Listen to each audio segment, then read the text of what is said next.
গতকাল ধুন্ধুমার পরিস্থিতির জেরে দীর্ঘক্ষণ বন্ধ থাকার পর অবশেষে খুলল আমা স্ট্রিটের শ্যাম সুন্দরী মন্দিরের দরজা। নির্ধারিত সময় 8:30টার সময় কিন্তু দরজা খোলেনি।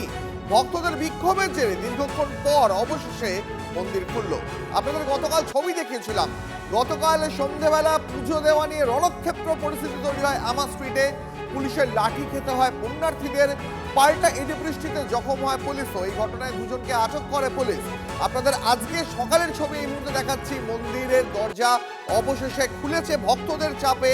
এর পাশাপাশি আপনাদের দেখাচ্ছি গতকালের ছবি, যখন মন্দিরের দরজা না খোলায় কার্যত ধুন্ধুমার পরিস্থিতি তৈরি হয় আমা স্ট্রিটের শ্যাম সুন্দরী মন্দিরের সামনে।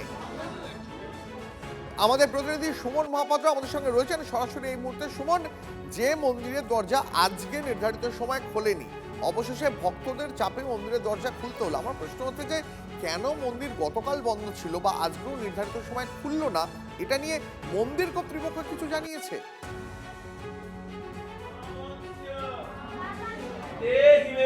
দেখো, গতকাল একটা বিশৃঙ্খল ঘটনা ঘটে গিয়েছিল। তার কারণ প্রচন্ড ভিড়, এবং সেই ভিড়ের জেরে কিন্তু মন্দিরের দরজা বন্ধ করতে হয়েছিল, লাঠিচার্জ হয়েছে, এবং তারপর কিন্তু আজকে মন্দিরের দরজা খুলেছে এবং এখন কিন্তু মন্দিরে অঞ্জলি চলছে। যেমনটা তোমাকে আমি বলছিলাম যে আজকে নির্ধারিত সময় কিন্তু মন্দির বন্ধ ছিল। তারপর ভক্তরা তারা রীতিমতো দরজা ধাক্কা দেন এবং তারা অনুনয় বিনিময় করেন যাতে মন্দির খোলা হয়। তারপর কিন্তু তারা বিক্ষোভ করেন এবং সেই বিক্ষোভের পর কিন্তু আজকে মন্দিরের দরজা খুলেছে। কর্তৃপক্ষের যেটা বক্তব্য, গতকাল একটা বিশৃঙ্খল ঘটনা ঘটে গিয়েছে, তাই আজকে যেহেতু এখানে কোনো পুলিশি ব্যবস্থা নেই, তার ফলে আবারও যদি ওই ধরনের পরিস্থিতি তৈরি হয়, তার জন্যই কিন্তু মন্দিরের দরজা সাময়িক বন্ধ রাখা হয়েছিল।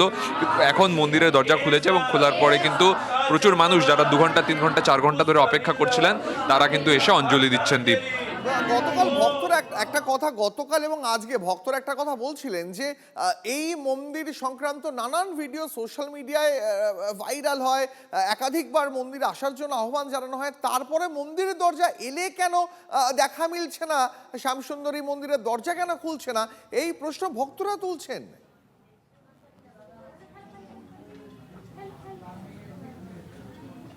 একেবারে এই প্রশ্নই ভক্তরা তুলেছিলেন এবং তারপর কিন্তু তারা অনুরোধ করেন, তারা বিক্ষোভ দেখান যে যাতে মন্দিরের দরজা খোলা হয়।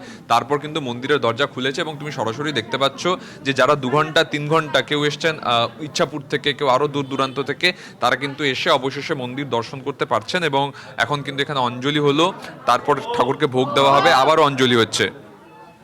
অর্থাৎ তারা কিন্তু যেভাবে বারবার বিরক্ত হয়ে যাচ্ছিলেন যে এত পপুলার এই মন্দির, সোশ্যাল মিডিয়া এতটা চর্চা হয়, তারপরে তারা কিন্তু এসে মন্দিরের দর্শন করতে পারছিলেন না। গতকাল সন্ধ্যার ঘটনার পর সেখানে কিন্তু অবশেষে মন্দিরের দরজা খুলেছে এবং তারা কিন্তু অনেকাংশেই খুশি যে মায়ের দর্শন তারা করতে পারলেন। দীপ, সেই ছবিটা এই মুহূর্তে দর্শকদের দেখাচ্ছি। গতকাল ধুন্ধুমার পরিস্থিতির জেরে থাকার পর অবশেষে